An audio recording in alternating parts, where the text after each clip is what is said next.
ലോകത്തുള്ള കോടിക്കണക്കിന് മനുഷ്യരെ സ്നേഹിക്കുന്ന, യുദ്ധത്തെ എതിർക്കുന്ന മനുഷ്യരുടെ മനസ്സിന് കുളിർമയേകുന്ന ആ ഒരു വാർത്ത, നമ്മുടെ രാജ്യം ഇന്ത്യ ബ്രിക്സ് വിദേശമന്ത്രിമാരുടെ ഉച്ചകോടിയിൽ അവരുടെ അഭിപ്രായം രേഖപ്പെടുത്തിയിരിക്കുകയാണ്. പലസ്തീൻ ഒരു സ്വതന്ത്ര രാഷ്ട്രമാക്കണം.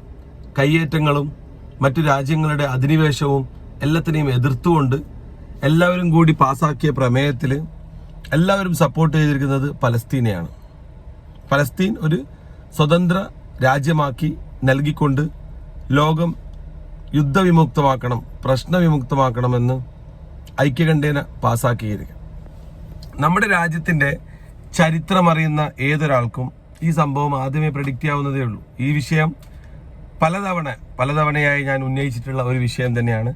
നമ്മുടെ രാജ്യം ചരിത്രാതീത കാലം മുതൽക്കേ, അല്ലെങ്കിൽ പരമ്പരാഗതമായിട്ടുള്ള മാറി വരുന്ന സർക്കാരുകൾ മാറി വരാറുണ്ട്. അത് ഏറ്റവും കൂടുതൽ ഭരിച്ചത് കോൺഗ്രസ് ആണെങ്കിലും വിവിധ സമയങ്ങളിലായി BJPയും അതുപോലുള്ള രാഷ്ട്രീയ പാർട്ടികളൊക്കെ മാറി വന്നിട്ടുണ്ട്. പക്ഷെ നമ്മുടെ നിലപാടിൽ മാറ്റമുണ്ടായിട്ടില്ല. ഇന്ത്യ എന്ന നമ്മുടെ രാജ്യത്തിൻ്റെ മതനിരപേക്ഷമായ അല്ലെങ്കിൽ ആക്രമണ നിരപേക്ഷമായ, ആരും ആരെയും ആക്രമിക്കാൻ പാടില്ല എന്ന പവിത്രമായ ഒരു സംസ്കാരത്തിന്റെ ഭാഗമായിട്ടുള്ള ആ നിലപാട് ഇന്നും നമ്മുടെ ശ്രീ നരേന്ദ്രമോദിജിയുടെ സർക്കാരും അതേ നിലപാട് സ്വീകരിച്ചതിൽ വളരെയധികം പ്രശംസ അർഹിക്കുന്ന ഒരു നിലപാടാണത്. നമുക്കറിയാം, 1970കളിൽ റഷ്യ അവരുടെ അധിനിവേശ ശക്തി ഉപയോഗിച്ചുകൊണ്ട് അഫ്ഗാൻ ആക്രമിച്ച് കീഴ്പ്പെടുത്താനൊക്കെ ശ്രമിച്ചിരുന്നു. അസമയത്ത് പ്രധാനമന്ത്രിയായിരുന്ന ഇന്ദിരാഗാന്ധി വളരെ വ്യക്തമായ ഭാഷയിൽ, അന്ന് റഷ്യ നമ്മുടെ USSR എന്ന് പറയുന്ന രാജ്യം നമ്മുടെ സുഹൃത്ത് രാജ്യം കൂടിയാണ്, എന്നിട്ട് പോലും അന്ന് ഇന്ദിരാജി വളരെ കടുത്ത ഭാഷയിൽ തന്നെ റഷ്യയോട്, നിങ്ങൾ അഫ്ഗാനെ ആക്രമിക്കാൻ പാടില്ല, അഫ്ഗാൻ്റെതായ ഒരു രാജ്യമാണ്, അവരുടെ ഭാഗത്ത് തെറ്റുണ്ടെങ്കിൽ അതിന് സമവായത്തിലൂടെയും ചർച്ചകളിലൂടെയുമാണ് പരിഹാരം, ആക്രമണമല്ല പരിഹാരമെന്ന് അന്ന് ഇന്ദിരാജി പറഞ്ഞിരുന്നു. അതുപോലെ തന്നെ നമുക്കറിയാം, വാജ്പേയി സർക്കാരിൻ്റെ കാലഘട്ടത്തിലാണ് ഇറാഖിലുണ്ടായിരുന്ന അധിനിവേശ സമയം.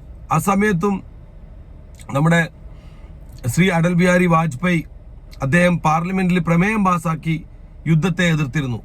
നിങ്ങൾ ആക്രമിക്കാൻ പാടില്ല, ഏതൊരു രാജ്യത്തിനും ആ രാജ്യത്തിൻ്റെതായ പരമാധികാരമുണ്ട്, ആക്രമണമല്ല പരിഹാരമെന്ന് പറഞ്ഞിരുന്നു.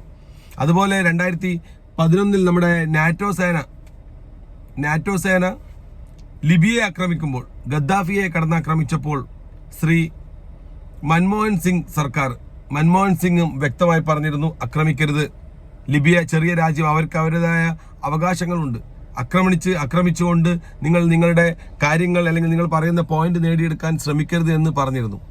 അതേ രീതിയിൽ തന്നെ ഇന്ന് പലസ്തീൻ്റെ കൂടെയാണ് നമ്മുടെ രാജ്യം നിൽക്കുന്നത് എന്നുള്ള സന്തോഷകരമായ ഒരു നിലപാടാണ് ഇപ്പോൾ അറിയിക്കപ്പെട്ടിട്ടുള്ളത്.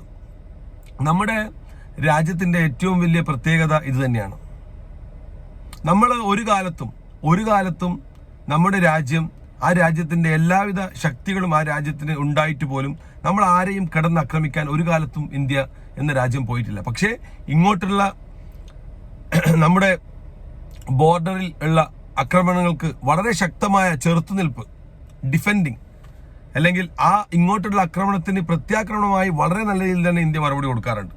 അത് പാകിസ്ഥാനോടായാലും ശരി, ചൈനയോടായാലും ശരി, ബംഗ്ലാദേശിനോടായാലും ശരി, ഏത് രാജ്യത്തോടായാലും ശരി.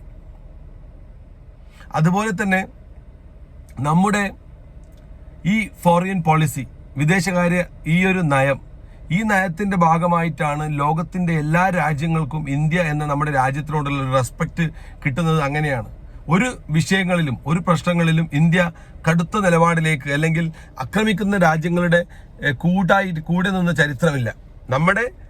നമ്മൾ ഏത് രാജ്യമാണോ ആക്രമിക്കപ്പെടുന്നത് അവരുടെ കൂടെ നിന്നുകൊണ്ട് ആ വിഷയത്തിൽ സമവായത്തിലൂടെ, ചർച്ചകളിലൂടെ ഒരു പരിഹാരം ഉണ്ടാക്കുക എന്നുള്ള വളരെ സവിശേഷമായ ഒരു നയമാണ് കാലങ്ങളായി നമ്മൾ പിന്തുടർന്ന് വന്നിട്ടുള്ളത്. ആ നയത്തിൻ്റെ പിന്തുടർച്ച തന്നെ ഇന്നും നമ്മൾ കണ്ടുപോകുന്നതിൽ വളരെയധികം സന്തോഷമുണ്ട്. Okay guys.